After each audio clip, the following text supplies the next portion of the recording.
والد کا انتقال پھر بیٹے کی پیدائش، عروسہ صدیقی رو پڑی۔ پاکستانی اداکارہ عروسہ صدیقی اپنے والد کے ہارٹ اٹیک اور انتقال کے بعد بیٹے کی پیدائش کا واقعہ سناتے ہوئے رو پڑی۔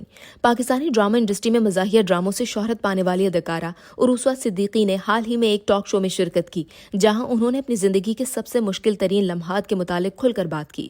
عروسہ صدیقی نے بتایا کہ جن دنوں میں امید سے تھی تو میرے والد کو تیسری مرتبہ دل کا دورہ پڑا، جس کے بعد انہیں فالج ہوا اور دماغ کی سرجری کے بعد وہ وینٹیلیٹر پر چلے گئے۔ انہوں نے کہا کہ وہ میری زندگی کا سب سے مشکل دور تھا۔ میں گھر میں سب سے بڑی ہوں اور پھر 2 چھوٹے بھائی ہیں۔ جس دن والد کا انتقال ہوا، میں ہسپتال کے کینٹین میں کھانا کھا رہی تھی کہ اچانک میرے کزن نے آ کر بتایا کہ جلدی چلو، وینٹیلیٹر بند کروا رہے ہیں۔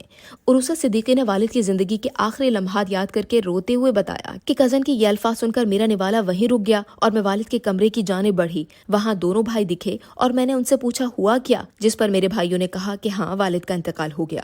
اداکارہ نے بتایا کہ والد کے انتقال کی خبر سن کر میں اپنی حالت کے متعلق بھول گئی اور بھائیوں کو فوراً گلے لگا لیا، کیونکہ میں یہ سمجھ سکتی تھی کہ وہ والد کو وینٹیلیٹر سے ہٹانے کا مشکل ترین فیصلہ کر کے آئے ہیں، جو شاید میں کبھی نہ کر پاتی۔ اداکارہ نے بتایا کہ والد کے انتقال کے بعد سب نے میری حالت کو سمجھتے ہوئے میرا بہت خیال رکھا اور انتقال کی خبر کو میرے سامنے نظر انداز کرتے رہے تاکہ مجھے کچھ نہ ہو، اور میں اس وقت نہیں روئی۔ پھر بیٹی کی پیدائش کے بعد بیٹی کی فکر میں نہیں روئی، لیکن اس سبب میں کھل کر رو نہیں سکی اور اب لگتا ہے کہ وہ غم اور درد میرے اندر بند ہو گیا ہے۔